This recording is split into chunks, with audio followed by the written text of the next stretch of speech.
Today's video is a bit of a mixed bag, not gonna lie, so yeah, let's just get on with it, shall we?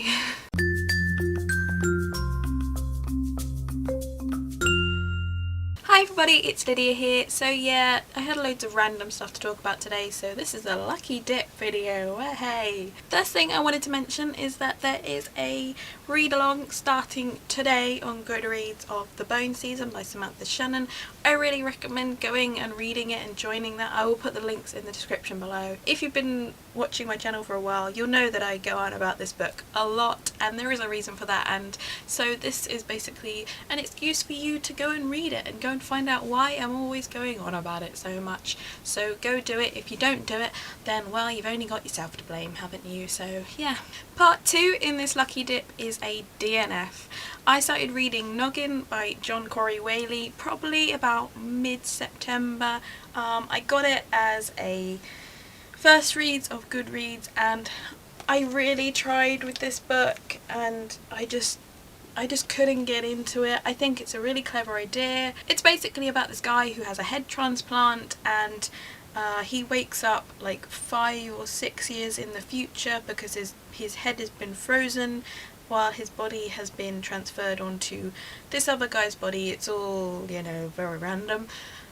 I don't know what it was with this book. I think it could have been a really good book. I just think maybe it's not my kind of thing. I don't know, it had like good recommendations and stuff like that, but I just didn't get on with it. So go check it out on Goodreads if that sounds like your kind of thing.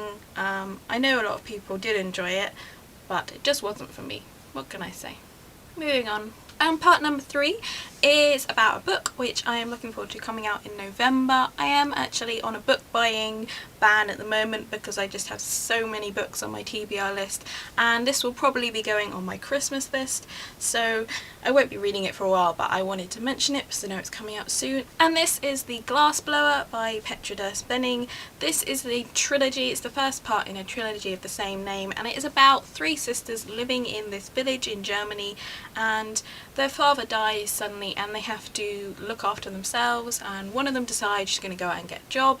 One of them decides she's going to follow her heart and try and marry a man to support her and everything, and another one decides that she is going to take up the village's traditionally male occupation of glass blowing. But it sounded like a really kind of magical book. The cover is beautiful, as you can see, and the reviews I read of it on Amazon and on Goodreads all kind of mentioned how it was a really beautifully written book. And in terms of kind of the writing style, it reminded me a lot of Shades of Milk and Honey by Mary Robin Cowell, which, although completely different kind of plot lines, it's sort of a similar kind of beautifully lyrically written book, and this kind of reminded me a lot of that, so I'm really excited to see what that's like, and that is coming out in November. I can't remember the date because I didn't look it up. That is it for today's video. It's short and sweet, but I just had loads of like random stuff to talk about, and none of them really would have made up a whole video on their own, so yeah. That was today's lucky dip. I will see you tomorrow for a Tag Tuesday. Until then, bye!